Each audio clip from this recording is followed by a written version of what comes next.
So tonight we gather as a community because we're going to commemorate Virginia L. Murray, our namesake. I think often schools are named after the wealthy or people who have power.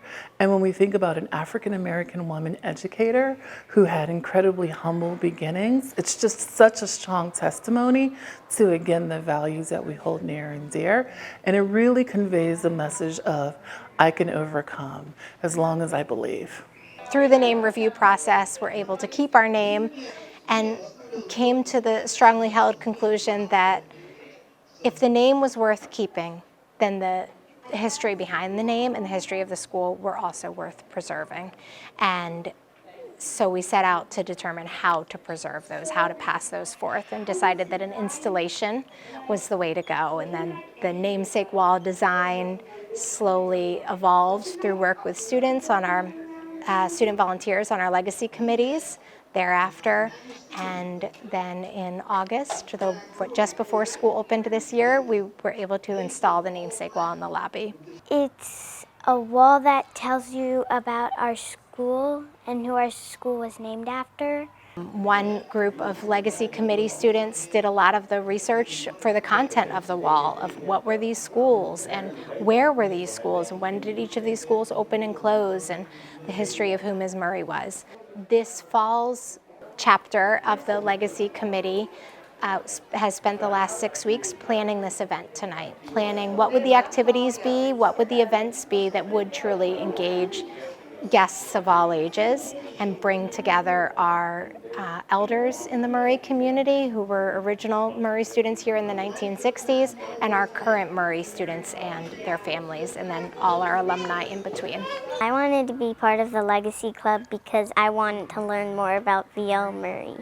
We looked in newspapers and we put sticky notes on them, what we thought they were doing in the first one, and then we made a whole wall about it and interviewed the alumni. At club meetings, we looked at newspapers and found stuff in there that told us about the school, and we interviewed a person. I learned from Mr. Burnett that Murray desegregated in 1966 when he was a first grader, and Murray used to be one building, not like 2 buildings, and it was first grade through 6th grade. When we get our children involved in writing history and understanding history, they have a better feel for it, and that excitement was here tonight with the young people. And I thought it was wonderful the way they were a very interesting, integral part of what was going on. And you could tell they were excited. Tonight is important for a lot of reasons. I think one, it brings together the broader Murray community. And one thing we know over this last couple of years is the community hasn't been into the space. So it's not just our current, families and students that are coming here tonight. We've reached back out to students who attended here in the 1960s. And I think it's a way of bridging those communities and connecting that, and connecting it to this idea of Murray being a great place to grow, both now and when it was constituted in 1960 and opened in 1960, and the vision of Mrs. Murray. This evening, we gather in order to commemorate Ms. Murray and her ideals through the dedication of her namesake wall. This exhibit not only captures the history of the school, but will be used as an interactive learning tool for our current students. Thank you, Ms. Murray. Murray has been and remains a great place to grow, and I think you'd be proud. Tonight, as we open our school post-COVID, essentially, it really is an invitation to many of our alumni to come back and to revisit their school and to share their narrative and their experiences that they had with our current students.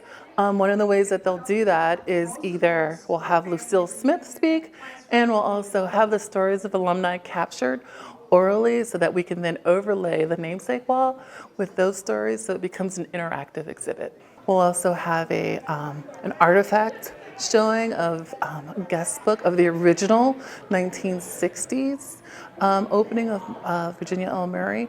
We'll also have a chronicle of sorts where families and parents and children can interact with a timeline and indicate when they themselves attended Virginia L. Murray. I thought it was great to bring everybody together, the old alumni and all the new people, and I think everybody learned a lot from it. You know, all of the history about the superintendent, and her sister Lydia Mary was one of my teachers, my favorite teachers. This was wonderful. This was marvelous. And I mean, it was overdue, and I'm so glad that we got a chance to participate today. And the younger kids, they did a marvelous job of welcoming us and being so cordial, and we got to share stories with them. The event tonight was awesome. I love the fact that the history is still alive and it's being taught and shared, because it's history. And I hope that this generation of kids here, they can look at this and tell their kids one day that this was American history, there was some bad things that happened, so we cannot repeat that and go forward. I thought the event was good. I really appreciated it when I first got here, just driving up on the driveway.